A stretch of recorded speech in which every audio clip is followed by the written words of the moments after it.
Hi, everyone. Welcome, welcome. I'm Alasia Brown, Community Manager for LTX Studio, and I am super excited to be joined by Corbett.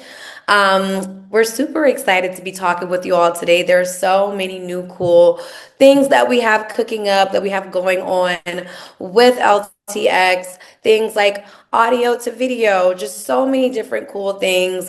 Storyboard, just amazing things have been happening within the product. And Corbett has been prepping for a minute now with really cool things to show you all. So, how's it going, Corbett? Where are you joining from?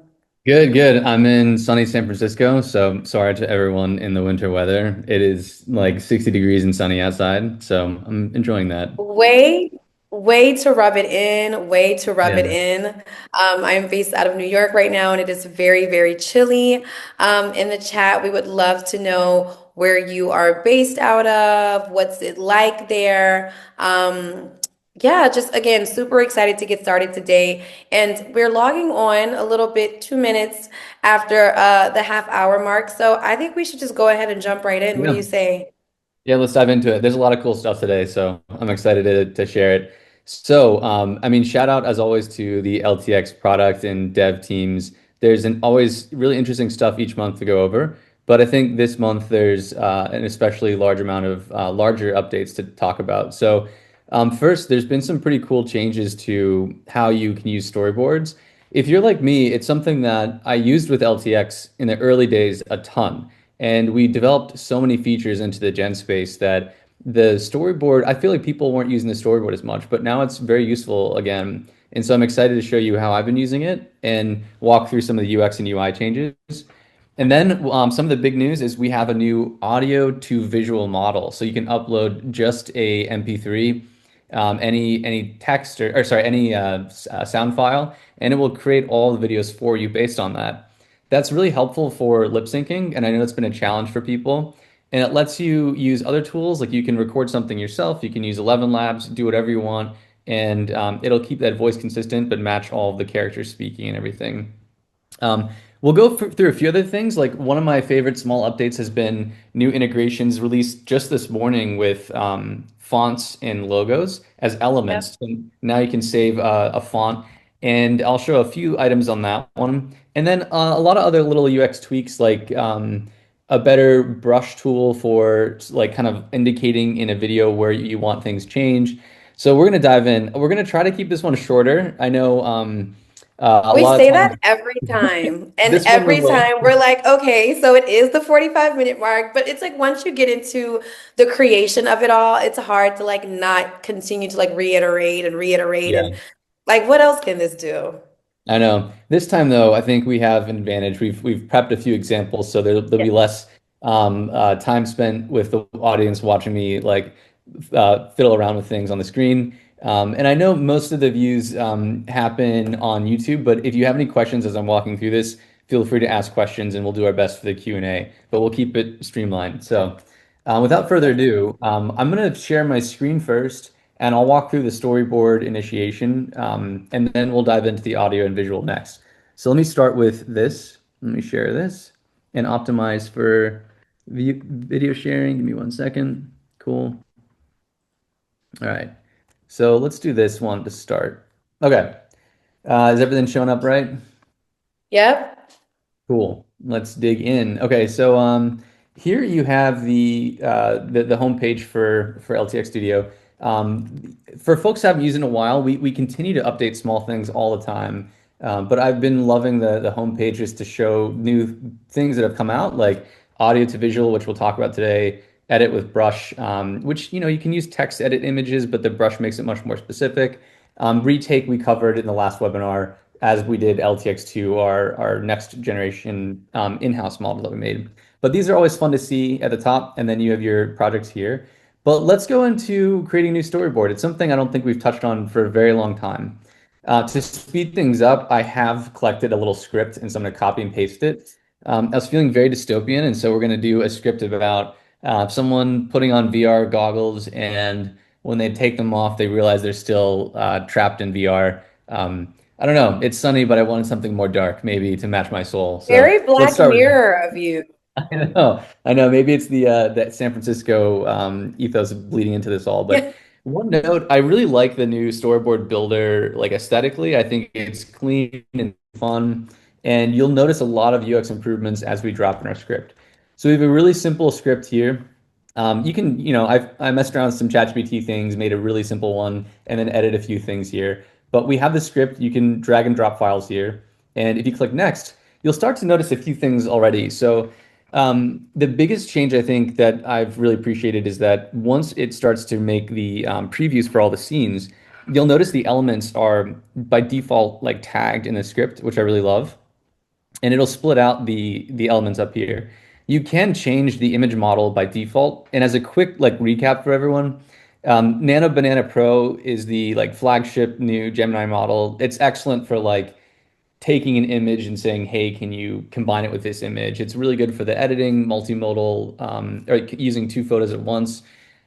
Flux can have some really nice like cinematic results with their Max model. And Z Image is a new one that is very fast, but I think it's good for like scalability. I don't prefer it for things like this. So I kind of use Nano Banana as a daily driver.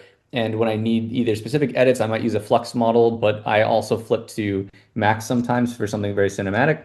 But here we have our character, Alex Kim. We have our headset. We have this cozy room and then a skyscraper ledge, which is looking very nice and scary already. Maybe I'm influenced by that Alex Hanold, scaling Taipei or something. Who knows? So here we have Alex standing in a cozy room. You notice the elements are tagged, which I really love that. So as you look through your shots, you can see what's on track. And I'm not going to mess around with this too much. I'm just going to click Generate Storyboard because I've done this already, and I'll flip to a project where I played around with it. So here as it's loading, let me drag this zoom window so I can see. It's loading, and again, by default, you have the elements in the shots now. I have been using the storyboard to kind of map out my videos. And then, of course, when I edit images, I've been flipping over this, open it in the gen space, which is a much more powerful editor. So I'd still recommend that. But you'll get like the default previews for images and videos here. Some of them are loading. So we have, Alex in the cozy room grabbing the headset. She's putting it on. This one, for example, she's not wearing the headset. So like I'll probably edit this in VR or in the Gen space. You can edit it here. I could just say like, see, it shouldn't be showing her eyes. It should just be like wearing at VR headset.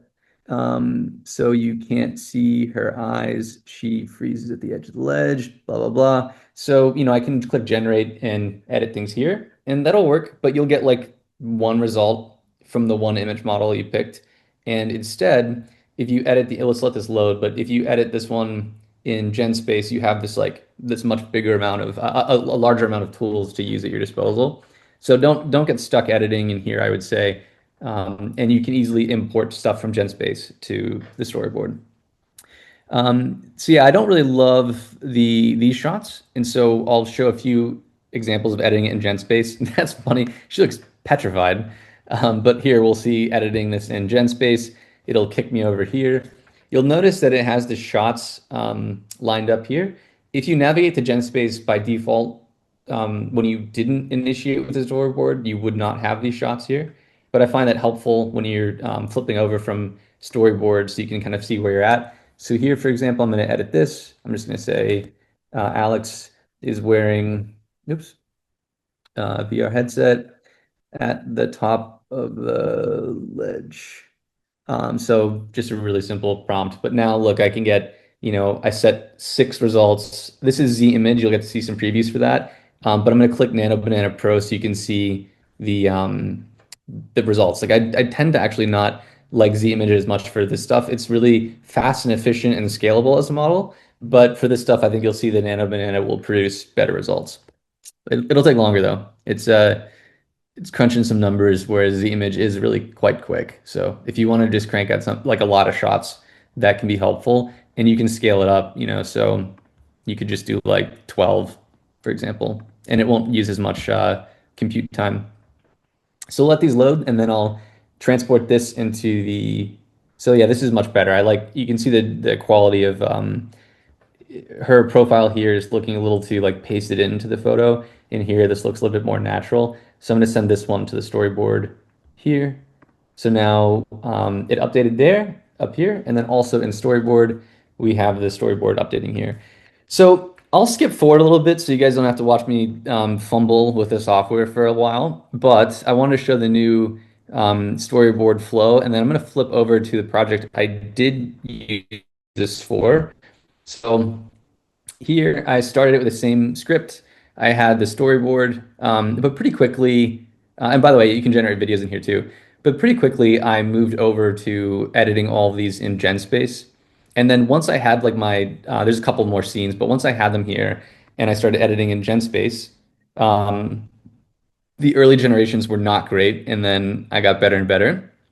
And then there's a few random things I was doing at the end. But once I started getting things that I liked, I started sending these things into the video editor to really um, perfect like the cuts and everything. And so if you drop in a video editor, you can see here's where I started to smash the clips all together. So I would say I'll play this in a little bit, but I would say that I've found the storyboard to be really helpful to like organize my thoughts and just say, hey, these are the blocks of the scenes I'm thinking. Then I flipped over to the gen space to really refine my individual assets. And then I spend, the majority of my time in the editor making everything perfect in terms of adding the sound and, getting the truncating the clips and trimming the clips appropriately. So I'll play this in a second, but yeah, Alicia, any thoughts? I don't know if you've played around with the new initiation tool or what you thought, but for me, it got me back into the storyboard where I found last few months I haven't really been using it as much, and now I've been really digging it. Yeah, I mean, I think one of the biggest things for me, oddly enough, has been elements and how you can tag so many different elements. I've created like so many objects, so many characters, and it's just been so much easier to kind of like keep it consistent. So I've been in the storyboard more, but I think it's because of how like seamless elements has made everything. I agree. I really love that like small but like tiny but mighty feature of the visual elements in the storyboard. And as you mentioned, we're going to touch on this later, but you might have noticed these two as of this morning, logos and fonts are now in Elements, which is really fun. I did a really cursory job. I want to say also when I made this video, we hadn't released logos and fonts, and so at the end it is an ad, and at the end there's the LTX logo, but it wasn't. I've uploaded them this morning, but it wasn't a part of the video. So you can do even better than that. I just relied on default text, which is the problem. Like the being able to upload your own assets, like your own font from your brand and your own logo, it really makes it easier because you can just say like, at Nike or whatever, put our logo on this shoe or, put it here and there. Makes it so much easier, especially with Brush Tool, because then you can highlight exactly where you want things. Yeah, I mean, it So also has yeah. been really helpful for me with like merch stuff, trying to like come up with like just like new merch opportunities, like putting logos and brand fonts like all of like sweatshirts, t-shirts, mugs. So that's kind of what I've been using that for recently as Mhm. well. Another note too is I've been flipping around with, different models for different things, but I want to also just say how impressed I've been with just LTX Fast itself. I find myself not using VO anymore. No diss to Google, but I use VO for something like an animated end card scene or something pretty complex. But it takes so long, and Fast is so good. Like when I play this video check out this scene this shot in particular. Like I was so impressed with some of the first generations that you really wouldn't know they're AI. Some of them, of course, you would, and some that's the point because it's VR. But like some of these iterations, like the second video, all of these were LTX fast, LTX2 fast, and then maybe the last one I just played around VO for like the end card or something. But I found myself using it for 95% of things I'm doing now, which is pretty interesting. Sure. So I'll play this and then I'll just mention a few more things about like the storyboard to final product flow, and then we'll flip over to audio to video. So let me play this for folks. Hopefully it's not too glitchy. With sharing videos over Zoom is always a little weird. So let me know how the quality is over streaming. Oh, and I don't know if I've enabled sound. Let me just look real quick. Let me stop sharing and make sure that I have sound enabled too. One second. And we mentioned this earlier, everyone, but definitely if you have any questions, comments about your experiences so far with any of the features that have recently dropped, or even older things, let us know in the chat. We'd love to hear from you. Everyone knows, and if you don't know, you now know, I don't ever miss a chance to talk about the Discord channel. I will drop the link, but LTX does have a Discord channel. We have tons of conversations going on in the Discord channel. We have a one channel that's dedicated to showcasing new things that have come out. We have one channel dedicated to tips and tricks. We have another channel dedicated to feedback and ideas. We have one channel where people are literally just getting to know one another and talking about where they are in their creator journey. And so if you are not a part of the Discord community that LTX has, I definitely recommend that you become a part of it. Like I said, I will drop the link as soon as I get a chance to. And even with the open source model, we have lots of conversations about that going on. So beyond conversations like the one we're having here on this webinar, the Discord is another opportunity to be in conversation. I'm in it every now and then. Corbett, have you popped into the Discord once or twice before? We have our team members that are jumping in and helping out where we can with Mhm. troubleshooting problems that people are having. So again, if you're really passionate about this work, or even if you just run into an issue and you're like, I could use some support on this, the Discord is where you would go to get that support. So Okay, so literally. what I'm going to show is I'm going to go through fonts and logos, then we'll do brush, and I still want to show some audio to video tips and tricks because I can show you all about the UX and things,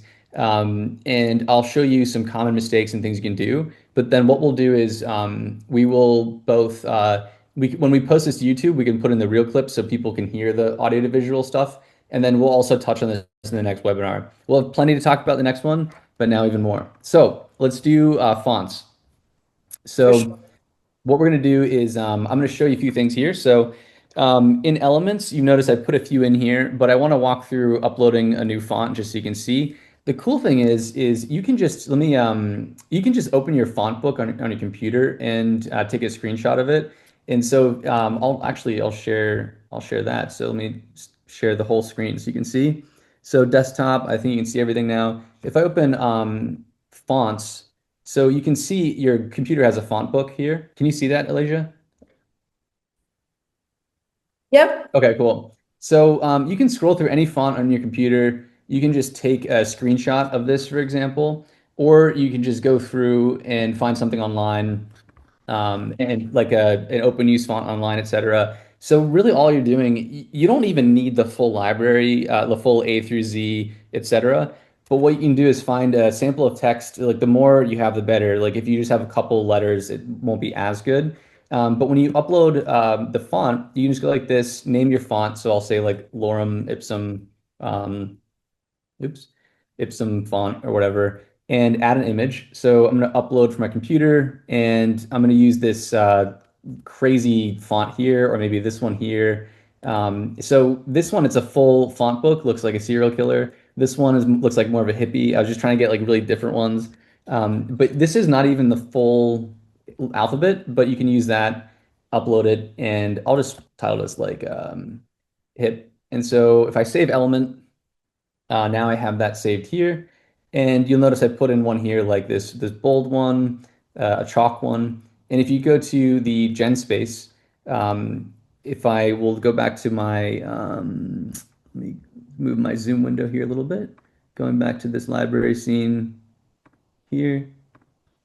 So one note is when you're putting a different font in here, sometimes you do want to specify the color of it. So by default, it might just pull in, like if you screenshotted a white font, it'll put it in the paper as white. So here, for example, I screenshotted a black font for that hip one. But what I can do is use that as a reference image here. I can add a element. I can say make the title of the newspaper lorem ipsum. Oops, ipsum with the font hip. And so you can do that. I tend to title them normally with like font and then dash so I can cycle through things really easily, like chalk, etc. And I'll say make the text black. Uh, so, and then we'll do one more with a different font. We'll do it with the font. I'll do this other one, which is kind of interesting. And so I'll just do all three. I'll do another one too. You can also click on the elements and just filter through that way. So I'll do chalk. And then so earlier I'll scroll up because I was playing around with it. So I was changing this tattoo based on the text. So if you notice by default, when you ask a computer to do something, the fonts have been a challenge because it's really hard to control. So if I just said this and say make a tattoo that says LTX, you never know what you're going to get when you do that, or I should say make the tattoo. Say LTX. You never know what you're going to get. You can add things like make it cursive, and you can get there kind of, but without the font control, you can't specify the exact result. And so here, for example, we have our different ones. We have lorem ipsum in like the hippie text. Here, just copied over the entire phrase because I didn't take the screenshot of the A through Z. But here we have like the bold text I have, and then the chalk text. So you can control what's appearing there. And here, oh, I have the font right here still as an element, so watch out. Um, Yeah. I just noticed Also, that. we have a question, but before I ask the question, I it literally in this conversation that elements will have you trying out so many different things because it's so easy to kind of just click like continue adding and with all of the Mhm. different options that are listed there. So I think it's funny that we're going through all of these different font types. But Karen asked, when going from audio to video in space, how to send to storyboard and or improve image quality? Options for nano slash other models, etc. Sure. So why don't I flip over? I'll finish this. Yeah, I'll finish the Yep. part about the logos and stuff later. Let me address that. And so I'm pulling up my Zoom tools real quick. So in terms of so we'll go through the audio to visual generation right now. In terms of sending to storyboard, it's really similar to the other ones. In terms of improving image quality, I want to share. There's a lot of tips and tricks. It's kind of a travesty that we're having this Zoom issue with the audio to visual thing because there's so many. I think the A to V, the audio to visual project, is there's a lot of tips you need to learn to get the right results out of it. So I'm going to click over to this one. It's a playground I was using Yeah. for lots of audio to visual things. What a shame you can't hear it because there's some. I had like a bunch of puppet podcasts, so I want to talk through. I'll walk through like how to generate the A to V stuff, and then I want to show a lot of things on how to get good results, but we're going to start with the basics there and then talking about sending it to storyboard. So I did not create a storyboard for this one, but if you have one like here, the VR scare one, I could go to GenSpace.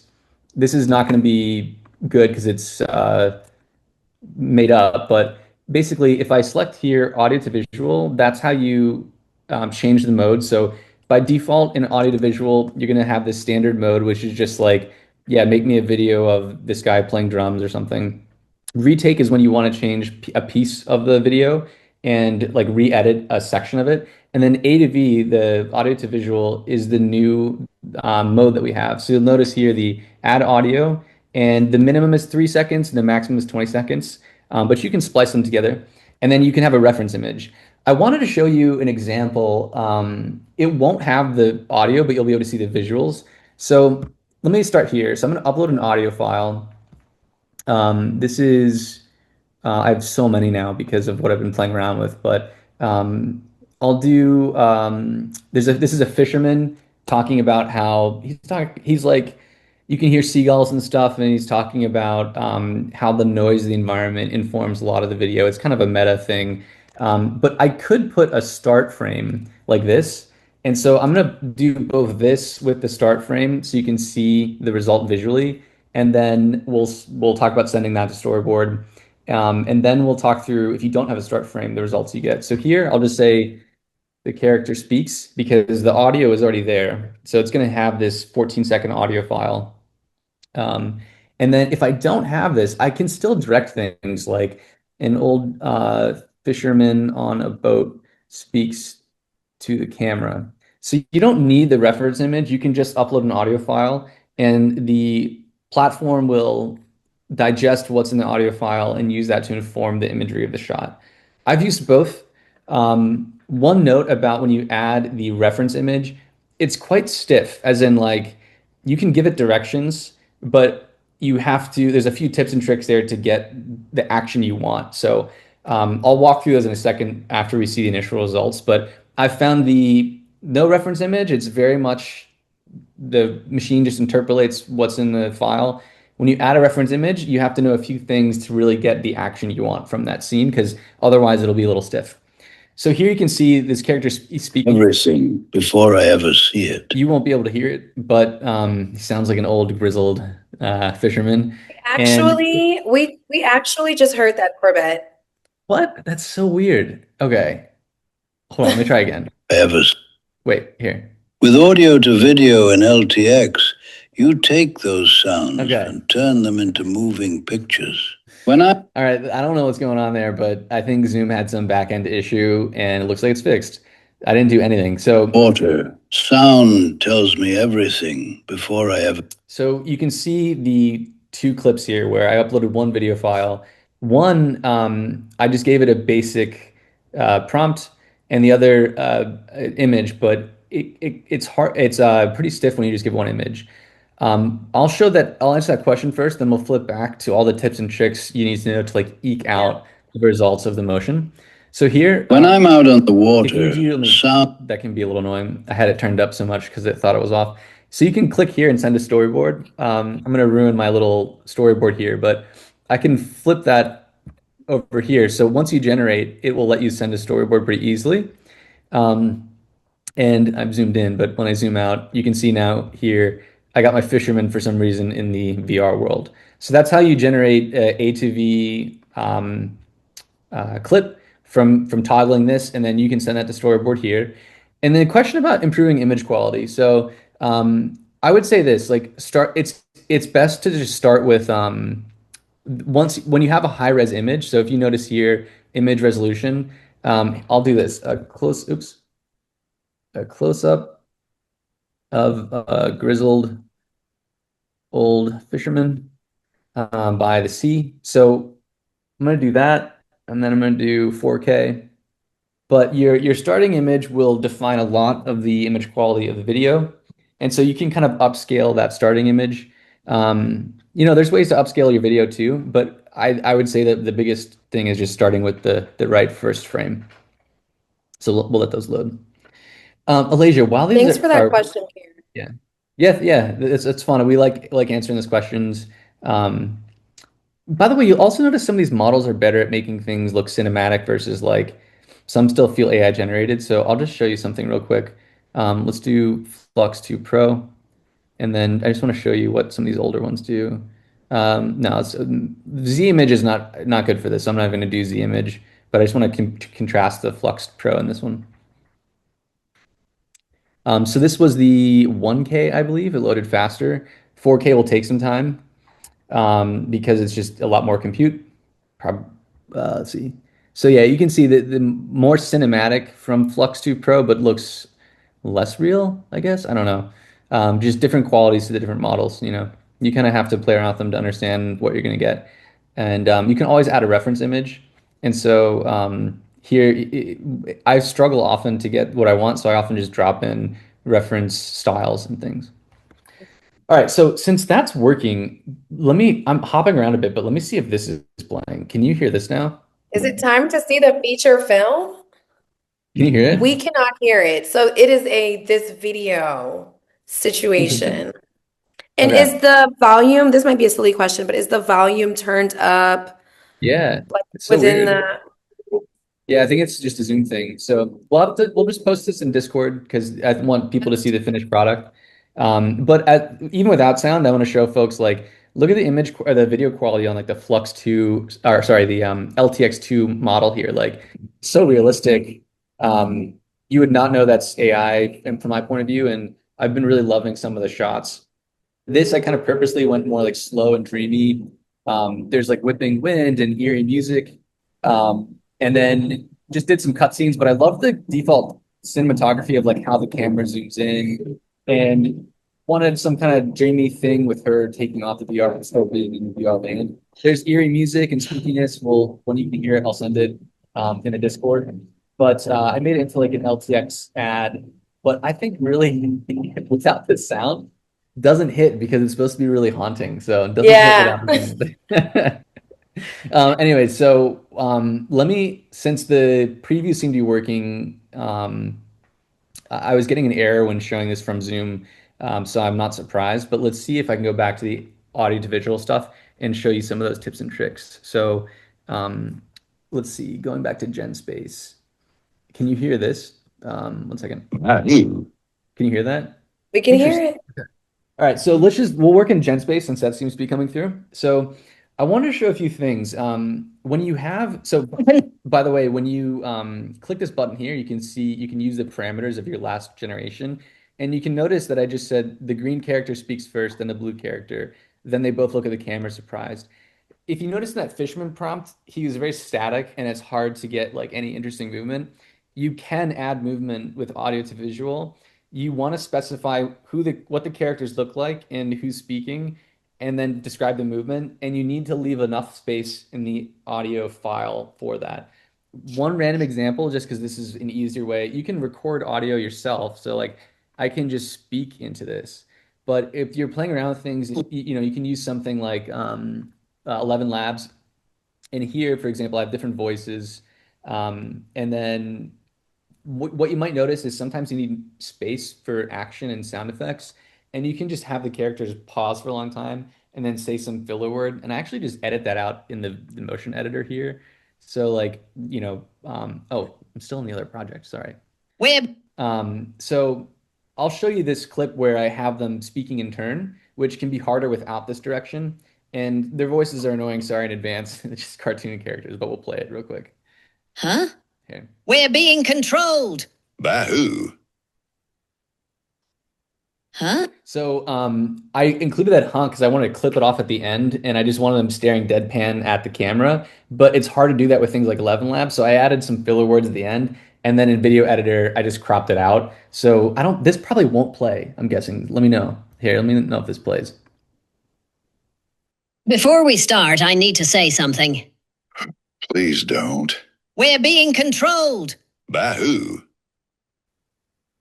So like, Huh? oh, I'll just cut off the huh right here. So let me pause this. I would just crop the huh because I don't like it. And so you notice here, I combined two clips. I just used the starting image of the ending image of the first one as a starting image of the second, because I've also found that with complex dialogue, like lots of characters or lots of lines, it can start to lose track and you can get it, but it's almost easier sometimes just to split it into different clips. And audiences like that anyway. So I have some final examples of really good ones. I'm not sure if Zoom will let me play them. We can try. But you'll notice using the cutting, like just having a few lines and then cutting will almost always lead to more interesting cinematography anyways. Although this is just one flat shot, but you'll notice here, yeah, jamming together those two clips. If you need action, time for action in something like 11 Labs, you can just make a lot of spaces and then put a filler word and then trim it in LTX. So that's something I've been doing. Before It's we also start, funny. I need to. Yeah, go ahead. Sorry. It's also funny because as you're working on this, I'm looking at what is it, Gary and Glum's Clay Chat. I'm like, could that be a different font? Could that be a brand Oh font? Could yeah, that be a logo there? So yeah, it's like once you start, the possibilities are endless. yeah. Let's show that actually. So here, wait. This is an image. So yeah, I mean, I don't have any fonts in here, but I'll add one real quick. Font. Let me just add font one. Oops, and then add a font. Add image. Upload from computer. I had a bunch on my desktop, I think. Yeah, let's just do chalk. Why not? Just basic, but not interesting. But so I'm adding that, and then now we have the gen space. I will go back to image. We'll add. Let me clear this. Clear this. The sticky settings are sometimes too sticky, right? And then I can just say change the text on the sign. So it's in, I think I should actually write the text, but let me try without it. Font one. Okay. And this is a good time to show the brush tool. So here, it would work without it, I think, but here I can just circle this and use that to exactly say what I'm trying to change. I would probably by default write out the text, just because models, even though they're so powerful these days, they're not always the best with exact text. But that's a good example using the brush tool font as an element. And as you said, Alicia, like being able to change a bunch of things. Like I could put a logo on, like watch this. Let's just put a logo on. Is that Gary or Glum? It looks more like Gary. So let's do this. And then actually I need to add a logo. One second. So I'm gonna And circle also, that. as Corbett is doing that, I just want to say shout out to y'all for working with us through our technical difficulties today. Everyone who joined at the start is still here. So, Karen, Bruce, Kelly, Rachel, I can't say everyone, but Richard, Sharon, Steve, Teresa, so many of y'all, thank you so much for hanging in there with us. We appreciate y'all being on this ride with the webinar today. And Steve, thank you for your question. While Corbett's doing that, I'll read it out loud. Steve's question says, I find that I get a jump when I continue a second clip from the end of the first clip. Will a first Mhm. clip ever reference a first clip so we can just extend or continue a sequence? Sure. And that might have been, let me check that out. That might have been what I was saying where when you get the jump from the second clip, the what I would try to do is use, I wasn't super careful in my example, but I would just use the exact ending of the end frame of the first clip. You'll always have um, you'll have a little bit of a jump, but that will reduce it because that'll be the starting frame.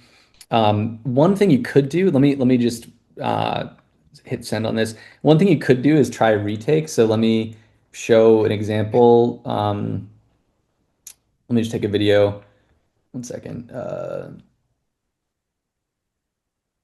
Here, I'll just use this one. I don't even know what the sound is on this one, but I'm going to show retake. So one thing you can do is if you see tools here, you can do retake right here. And you can just change, you can make a longer clip and change the actual action here. So again, not trying too hard, but what I would do is just say like, I don't know, the blue character puts his head in his hands. Um, so that's one example of what I'd either do is take the like I did in the video editor, take the last frame. I didn't even bother. I used the first frame, but you can, if you match the exact last frame, you notice it's slightly different here. So you will have that jump. But if you use this last frame as your starting image for the first frame of the next one, you won't have as much of a jump. That's one way. I didn't bother and it still looks okay. But then in GenSpace, you can also try this retake thing. I didn't try too hard with this either. I just wanted to show how it works, but you can just take a piece of the clip and then change, the beginning or the end, the middle. Like here we had him putting his head in his hands, and so now you have that. So I would use the combination of those two in order to smooth out stuff that you're seeing. But yeah, when you're going between scenes, one last way is you can lean into it and just show the from a totally different angle so that the cut is obvious but feels natural. So one last example here, I'm going to take an image and let's use this one and I'll just say, show me a different angle. And then when you have, let's just do three. When you have an intentionally different angle, it looks like a quick camera cut, just like how YouTubers do it when they're doing their whatever on YouTube. They're speaking to the camera, quick cuts, like cutting out silence because we can't handle any silence anymore. At least I can't. So that's one way you can lean into the cut. So I'd say either match the start and end frame or end and start frame, use retake, or just like lean into the cut and use a different angle on purpose so that the cut feels more organic. So here I would just, for example, cut. Actually, I didn't keep the characters. I should say with these same characters. Um, It's also fun to see the universe that's being created, though. yeah, yeah. And also like you could use the default things like for motion, you have the camera controls for the shot type. You have the some angles here. So I could do like, low angle. You can specify that, but try that when doing like a cut on purpose. And then same with video, you have similar, let me delete this. You have similar modes for that. Like you can change the motion. I love these things, by the way, like the little previews here so you can see what they're talking about.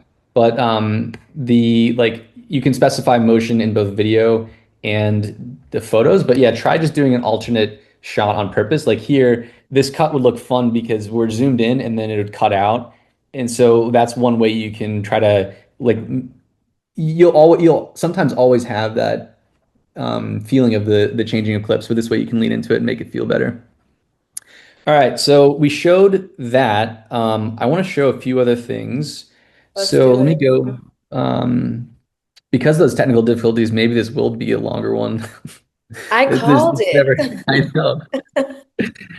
Okay, one last thing I just want to show because when I talk about VO, I feel like the only time I use VO these days is for this type of clip I'll play. I don't know if the audio will come through, but I use LTX-2 fast for like everything. But for like an animated scene like this intro scene for this puppet talk show, I did use VO, and that's one of the ones I was talking about.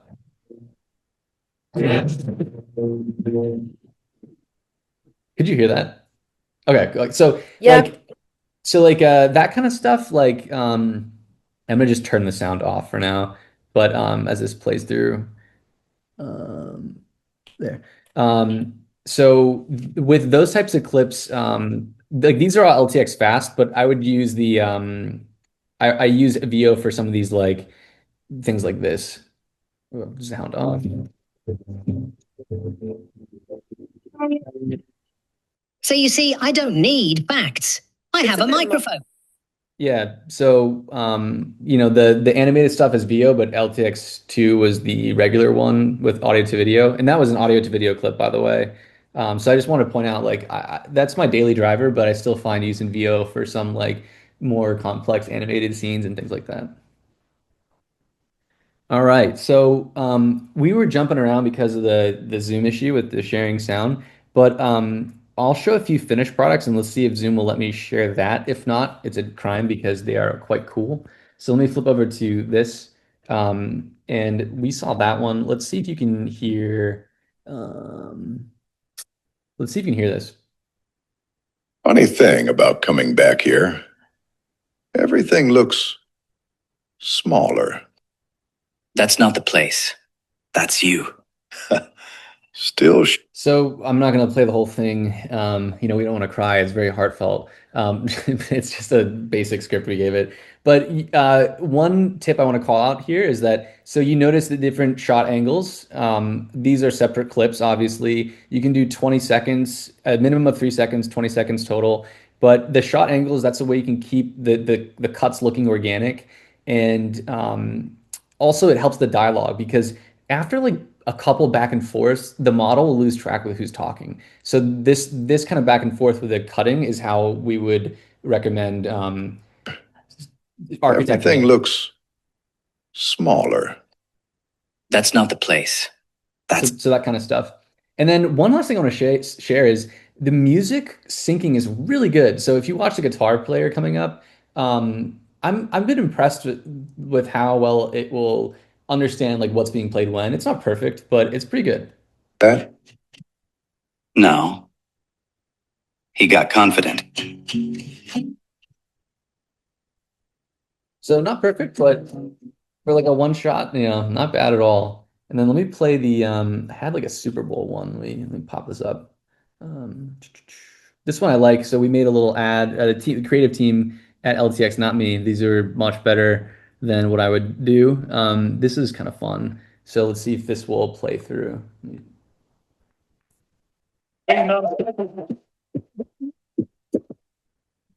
You work your whole life for moments like this.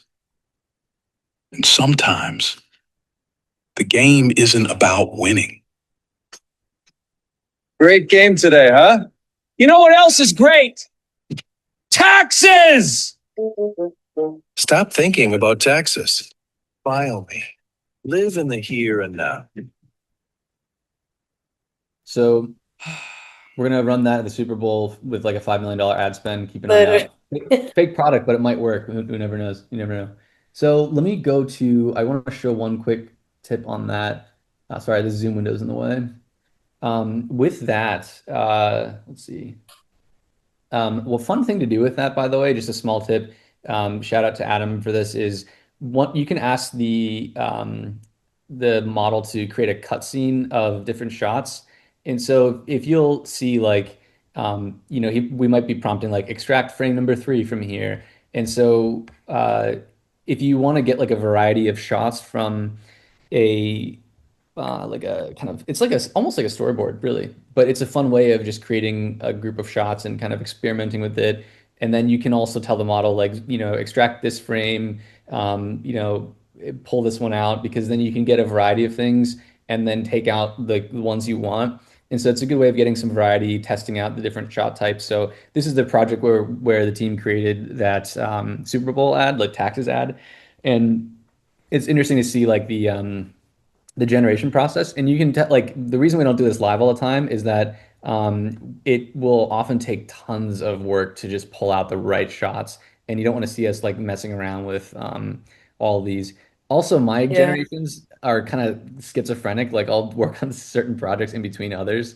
But it can take a lot. But I'd use that to this cutscene thing, like just saying, you know, uh, that really helps, like, hey, create a 3 by 3 grid of different angles and perspective of this character talking to this character, and then you can kind of get a quick overview of different shots, and I found that very helpful too. Yeah, Adam demoed that during one of our like team meetings, and we all were like, "This is genius. Thank you Yeah, for that." absolutely. Cool. Okay, so one last tip. I'm going to show this troll one. So if you see this clip here, What did you do here? a few things. So first off, one tip with audio to video is you want the voice matching the character. You just get better results with the video. And you'll notice the start frame, the character's mouth is open. If you're struggling to get a result, that can actually help, like, kind of kick it off weirdly. And sometimes if you're making something like, I don't know, characters in Amazon jungle or whatever, adding ambient noise to your sounds can also help, like the ambient noise of the jungle, things like that. So just two very small tips, but the voice match is important. The open mouth starting frame can really help, and matching the emotion to the character is important, because if you have the character like looking happy but they are angry, etc., you can just get worse results. And so, like, for example, when I was playing around with my Gen Space like podcast here, this character is grumbly, and so I had him look kind of upset. But when he was happy, just the audio to visual generation wasn't quite as good. And then yeah, when saying who speaks, don't just say character one, character two. Like, describe the characters. And then if it's going on too long with multi-dialogue, then just cut it up into different scenes, like we showed in that like hometown bar ad, or when I just showed with these two podcast characters talking. So we hopped around a lot, but we covered a lot. So we touched on, let me zoom out a little bit. So we touched on the new storyboard flow with the Zoom issue where you couldn't see the actual stuff, but it is helpful for like scaffolding your project. We touched on the audio to visual basics in terms of how to generate it, some tips and tricks. Again, like voice matching, open mouth starting frame, ambient noise, cutting the scenes if the dialogue's too long, describing the characters and who speaks, and describing the action that might happen, and leaving enough space for the action to happen in the audio. All those things. There's a lot of tips for that one. And we showed some examples of the final, like Super Bowl, the old friends in the bar, the troll, etc. I want to show just a last few tiny things, and then we'll wrap it up. And Let's we do also it. covered the fonts and text. So one of few last tiny things here is that you'll notice from the last webinar when we did this, man, these Zoom bars are always in the way. Gen Space. So scrolling up here, um, let me go back to something here. So the detail view has changed. It's a really small tweak, but I really like it. So it's kind of like a better overview of the detail view when you pop it open. I don't think we showed that in the last webinar, and but it's been updated in the last few ones. So just the favorites thing helps a lot. I'll show you when you go into the editor. You can do a number of cool actions here, like using the audio, the retake tool that I showed you, sending to storyboard and video editor, downloading. It's really helpful.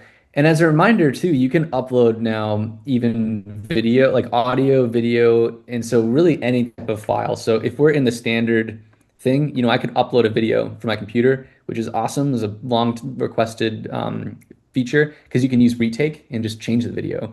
And then now you can upload audio. So really it's like very multimodal in terms of the inputs and outputs. And as a handy has a handy tip, the your kind of library of assets you're pulling in from the editor can get very messy. And so using that favorite tool will let you flip between them because by default, you'll just have so many assets to sort through. And so I would really encourage like filtering here or using the favorites tool to narrow it down. And finally, this is some that other LTX teammates have always told me, but when you're in the gen space, continue to use these sections to clean up your generative sessions. But that can also help keep things quick, but you can access the favorites here as well. So kind of the organization helps a lot, but I've found these to save tons of time. I didn't use them much in this project, but I do use them so much all the time when I'm creating this. And so I wanted to just recommend that as like some small, like tiny but mighty, but very important UX features that I think the team updated that I just wanted to call out. Cool. I think that might be it. What do you think, Elijah? Do we have any other I questions? think that we literally with 2 minutes to spare. I Yeah. think we did great. With the technical difficulties, the amount of things that we covered, we knew that we wanted this one to be jam-packed, and it was. This will be up on YouTube very soon. And so if there's anything that you missed that you want to see again, rest assured that you will be able to access it there. Awesome. Well, thank you all for the patience. And We're with going to edit that, this on YouTube to make it look like there were no issues at all. So you're the only ones that are going to see it. yes, exactly. All right. Thank you for everybody who attended. Thank you, Karen. Thank you for everyone who is still here. We will see you next time. Bye, See y'all everyone. later. Bye bye.